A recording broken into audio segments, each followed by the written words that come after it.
Viewers, दृष्टि IAS के editorial analysis में आप सभी का स्वागत है। इस सेक्शन में हम अलग अलग न्यूज़पेपर्स और न्यूज़ पोर्टल से आपके लिए एडिटोरियल्स चुनते हैं, जिससे आपको भारत सहित विश्व में होने वाली अनेकों घटनाओं के बारे में विस्तार से जानकारी मिल सके। डियर व्यूअर्स, इस सेक्शन में सबसे पहले दिए गए एडिटोरियल को हम अपने यूपीएससी सिलेबस से लिंक करते हैं। उसके बाद कुछ महत्वपूर्ण की पॉइंट्स और अंत में कुछ इंपॉर्टेंट कॉन्सेप्ट्स जो यूपीएससी एग्जामिनेशन के पर्सपेक्टिव से महत्वपूर्ण है उन्हें देखते हैं। डियर व्यूअर्स, हम आशा करते हैं कि दृष्टि आईएएस की तरफ से लिए गए इस इनिशिएटिव को आप काफी पसंद करेंगे और आपके सुझाव हमारे लिए अत्यंत महत्वपूर्ण हैं। तो कृपया कमेंट सेक्शन में अपने सुझाव जरूर दें। तो चलिए बिना किसी देरी के शुरू करते हैं आज का एडिटोरियल एनालिसिस। प्रिय व्यूअर, यह वीडियो अंग्रेजी में भी उपलब्ध है। देखना चाहें तो आप हमारे इंग्लिश चैनल दृष्टि आईएएस इंग्लिश पर जाएं। आपकी सुविधा के लिए इस वीडियो के डिस्क्रिप्शन में इंग्लिश वीडियो का लिंक भी दिया गया है। आज का एनालिसिस हम लोग द हिंदू न्यूज़पेपर से कर रहे हैं, जो कि 19 जनवरी 2021 को प्रकाशित हुआ है। आज के एडिटोरियल का शीर्षक है व्हाट एवर इट टेक्स। यदि आज के एडिटोरियल को हम समराइज करें तो हम ये कह सकते हैं कि कोरोना के टीके को लेकर लोगों की हिचकिचाहट या संकोच को दूर करने के लिए सरकार को हर संभव प्रयास करना चाहिए। यदि आज के एडिटोरियल को हम अपने यूपीएससी सिलेबस से लिंक करें तो हम उसे जीएस पेपर 3, जिसमें सेक्शंस जैसे कि science and technology, environment, biodiversity और इकोलॉजी से लिंक करके देख सकते हैं। आज के एडिटोरियल के कुछ प्रमुख बिंदु। किसी चीज पर लोगों का भरोसा प्राय व्यक्तिगत प्रतिबद्धता से समृद्ध होता है, जिसे मिथ्या करार नहीं दिया जा सकता। लेकिन विश्वास निर्माण उपायों और संदर्भित डेटा के साथ इस विषय में पूर्ण विवरण के साथ किसी वैज्ञानिक प्रक्रिया पर लोगों के भरोसे का निर्माण किया जा सकता है। देखिए, एक बात बहुत सरल है जो हमें समझनी है कि किसी भी चीज को लेकर के यदि लोगों के मन में भरोसा, इंडिविजुअल आइडियाज को लेकर के अगर हम लोग बात कर रहे हैं, तो वहां पे जो लोगों का भरोसा होता है, हम उसको एक मायना, एक एस्पेक्ट से समझ सकते हैं कि हाँ भाई ठीक है, एक कोई व्यक्तिगत प्रतिबद्धता होगी जिसको लेकर के यह विश्वास है या ये भरोसा है। लेकिन जब हम किसी वैज्ञानिक प्रक्रिया के संदर्भ में बात कर रहे हैं तो हमें हमेशा विश्वास निर्माण उपायों और संदर्भित जो डेटा है एसोसिएटेड उस पूरी प्रक्रिया के साथ हमें वो लोगों के सामने शेयर करना पड़ेगा, तभी भरोसे का निर्माण किया जा सकता है। कोई भी जन अभियान जिसमें जनता की ओर से स्वैच्छिक प्रयास शामिल हो केवल तभी सफल हो सकता है जब पारदर्शिता और खुले संचार चैनल चयन के साधन हो।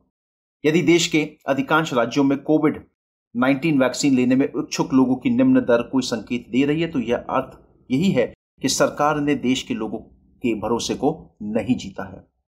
देखिए, जो सबसे इंपॉर्टेंट बात इस समय हो रही है कि जब किसी स्वैच्छिक प्रयास की बात हो और जहां पर जनता शामिल हो, उसको सफल सिर्फ एक ही सूरत में बनाया जा सकता है जब सरकार की तरफ से पूरी पारदर्शिता हो और संचार के सभी चैनल खुले हुए हों। उसी केस में जो जन अभियान है वो सक्सेसफुल हो सकता है।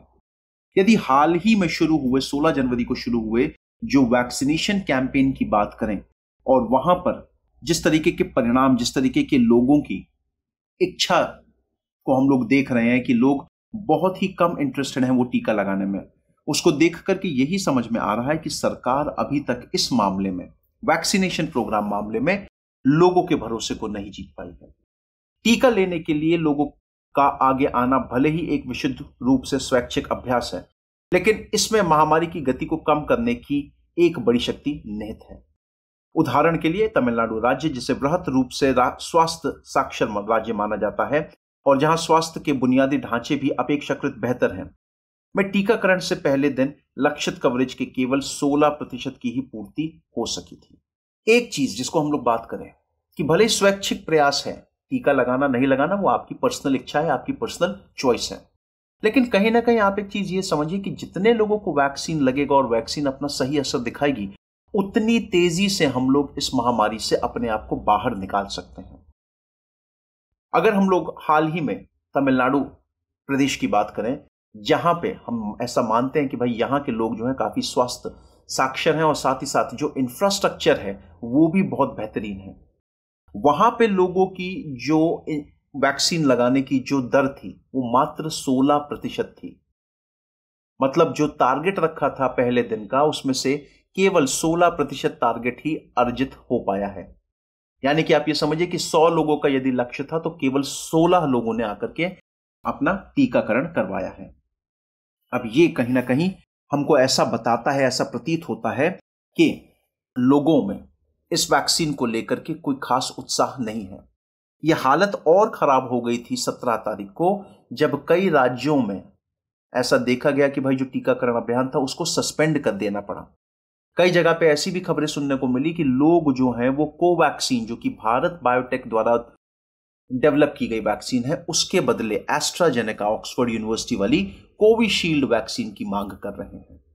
वर्तमान परिदृश्य, लेकिन यह प्रवृत्ति आश्चर्यजनक नहीं है। वास्तव में लंबे समय से इसके संकेत मिलते रहे हैं।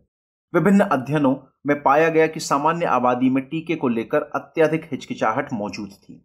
यहां तक कि निःशुल्क टीकाकरण के लिए चुने गए अग्रिम पंक्ति के स्वास्थ्य कर्मियों में भी एक संकोच मौजूद था।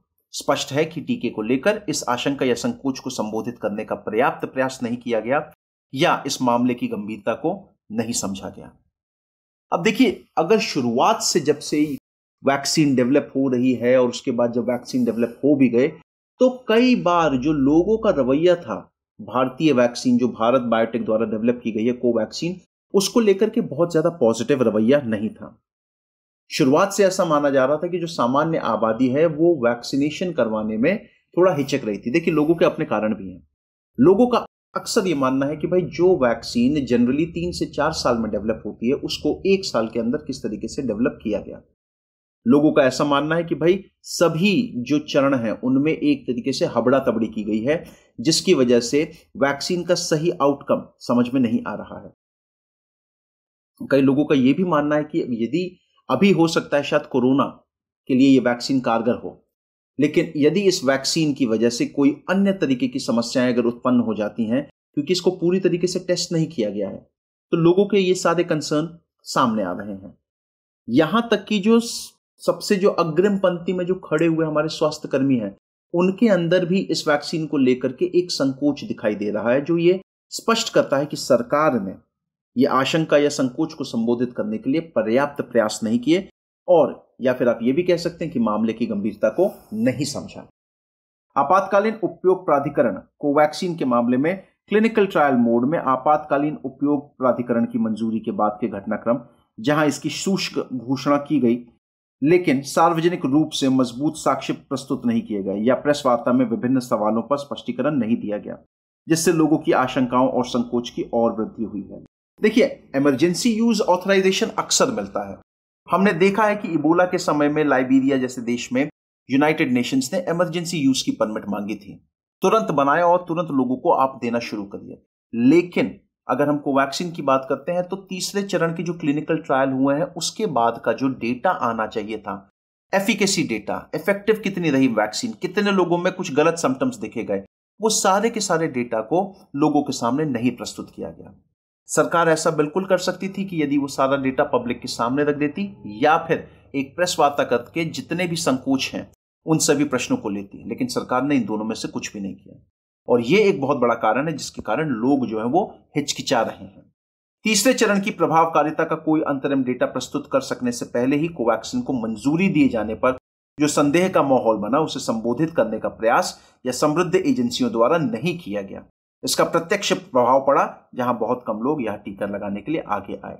जैसा कि मैंने आपको बताया, आपने डेटा प्रस्तुत किया नहीं, परिणाम स्वरूप हमने क्या देखा, लोग ट्रस्ट नहीं कर पा रहे हैं और इसी वजह से बहुत कम लोग ही टीका लगवाने के लिए आगे आए।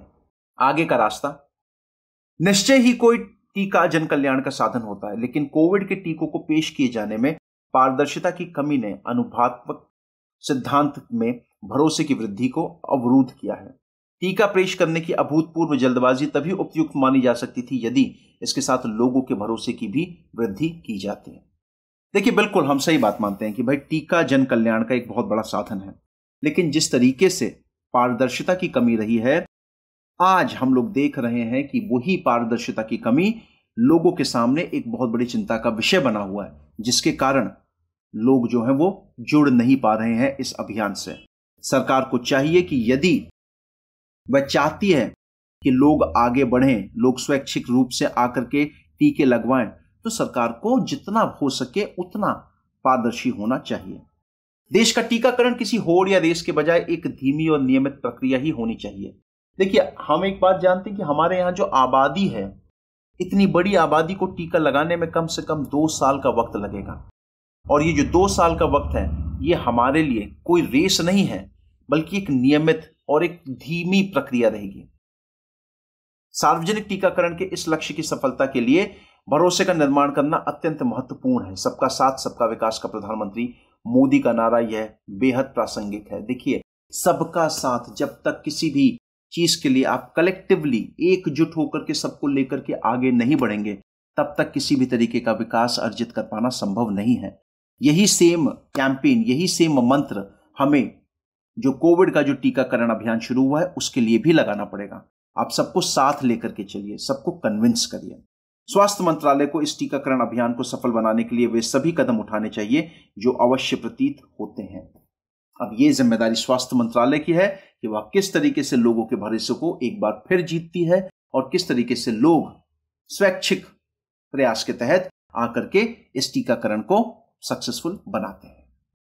तो व्यूअर्स, ये था आज का एडिटोरियल एनालिसिस। आज के एनालिसिस से संबंधित जो प्रश्न बन सकता है वो कुछ इस प्रकार है कि कोविड-19 टीकाकरण अभियान में सरकार को किन चुनौतियों का सामना करना पड़ सकता है।